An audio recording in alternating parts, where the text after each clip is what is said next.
Abhay Varma IT head సమీరని trace చేసే ప్రయత్నం చేయటం, అతని సిగ్నల్ బ్లాక్ అవ్వడం జరిగింది. అది బ్లాక్ చేసింది మరెవరో కాదు, మరియా. తను Sameera personal online security in charge. అలా చేసినందుకు థ్యాంక్యూ చెప్పింది సమీర. ఎప్పుడూ తన ఇన్ఫర్మేషన్ సెక్యూర్గా ఉండటానికి సమీర ఈ ఏర్పాట్లు చేసుకుంది. ఇంతలో నిద్రపోతున్న చెర్రీ మమ్మీ మమ్మీ అని కలవరిస్తుంటే అభయ్కి చాలా బాధగా అనిపించి చెర్రీ విషయాల్లో మరింత జాగ్రత్తగా ఉండాలి, తనని ఇబ్బంది పెట్టే పని ఏదీ చెయ్యకూడదు అనుకుంటాడు.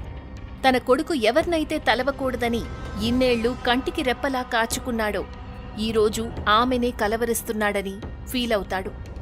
రూమ్ బయట తన లూజ్ హెయిర్తో అందంగా కనబడుతున్న సమీరని చూస్తూ ఇప్పటివరకు వారి మధ్య జరిగిన సంఘటనలన్నీ తనపై ఉన్న కోపాన్ని మర్చిపోయి తన అందాన్ని చూస్తూ ఉండిపోయాడు బయటికి వచ్చిన అభయ్.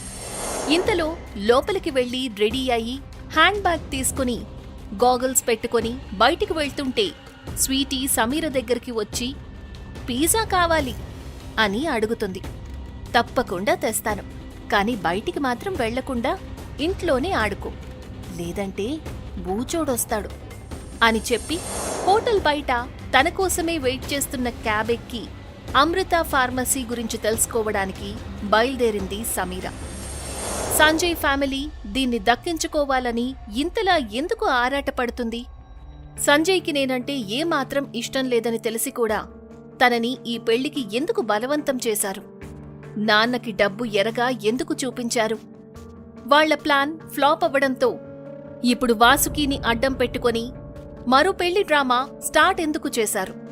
అప్పుడు నేను, ఇప్పుడు వాసుకి.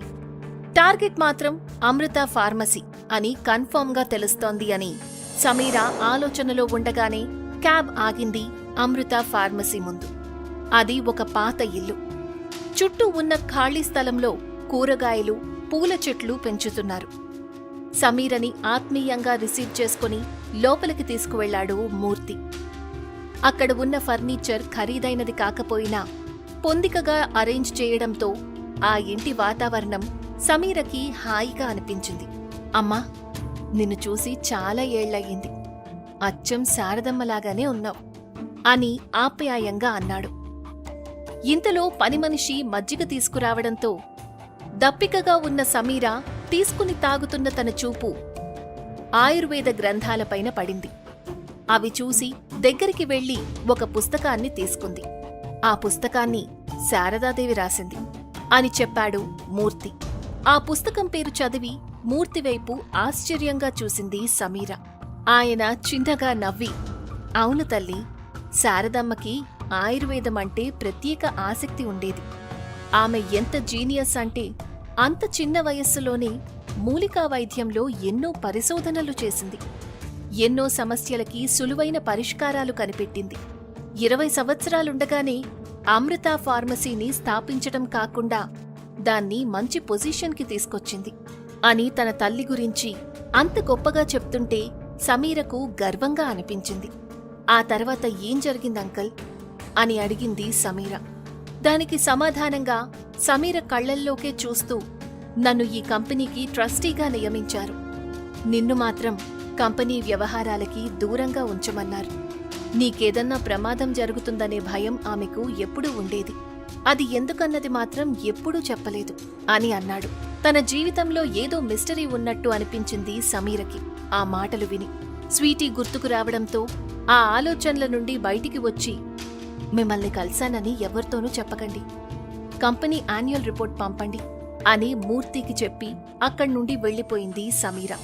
స్వీటీకి హోటల్ రూంలో బోర్గా అనిపించి రూమ్లన్నీ తిరిగి డోర్ లాక్ చేసి బయటికి వచ్చి అటూ ఇటూ తిరుగుతూ సమీర చెప్పిన మాటలు గుర్తొచ్చి బూచోడు ఉంటాడని భయపడి లోపలికి వెళ్లగానే ఆ చిన్నారి కళ్ళు పక్కనే ఉన్న ఇంటర్కామ్ మీద పడ్డాయి.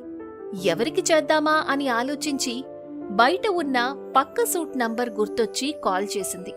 అభయ్ పనిమీద బయటికి వెళ్లడంతో దొరికిన ఆ కాస్త ఫ్రీడమ్ని విచ్చలవిడిగా వాడుకుంటున్నాడు చెర్రీ.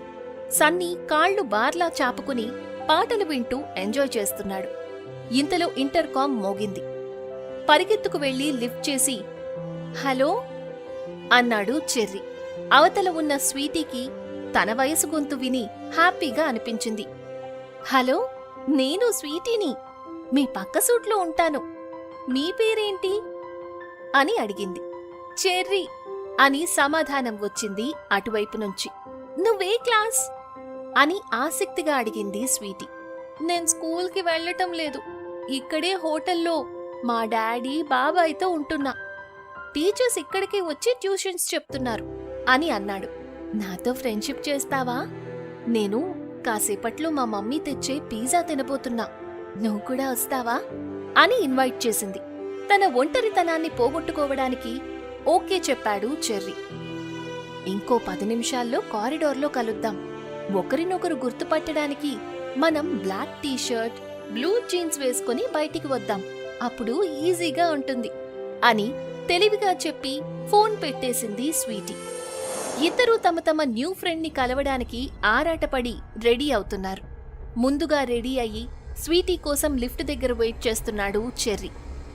లిఫ్ట్లో నుంచి సమీర బయటికి వచ్చి వెయిట్ చేస్తున్న చెర్రీని చూసి స్వీటీ అనుకుని తనతో సమీర, సారీ బేబీ, పనిలో పడి పిజ్జా తేవడం మర్చిపోయాను. పద, వేడివేడిగా వెళ్ళి పిజ్జా తిందాం అని తనని తీసుకుని లిఫ్ట్ ఎక్కింది. చెర్రీ మాత్రం ఏమీ మాట్లాడకుండా ఉండడంతో, ఏంటి స్వీటీ, ఒంట్లో బాగోలేదా అంటుంటే తననే తదేకంగా చూస్తున్నాడు. లిఫ్ట్ నుండి చెర్రీతో బయటికి వస్తుంటే అక్కడ సమీరకి అభయ్ కనిపించాడు. సమీర చేతిలో చెర్రీని చూసి అభయ్ ఎలా రియాక్ట్ అవుతాడు? స్వీటీని అభయ్ని కలిసే అవకాశం ఉందా? ప్రతిసారి చెర్రీని చూసి స్వీటీ అనుకుంటున్న సమీర మనసులో రేగబోయే అలజడి ఏమిటి? ఈ ప్రశ్నలన్నిటికీ సమాధానం తెలియాలంటే పాకెట్ FM యాప్లో నెక్స్ట్ ఎపిసోడ్స్ చూడండి.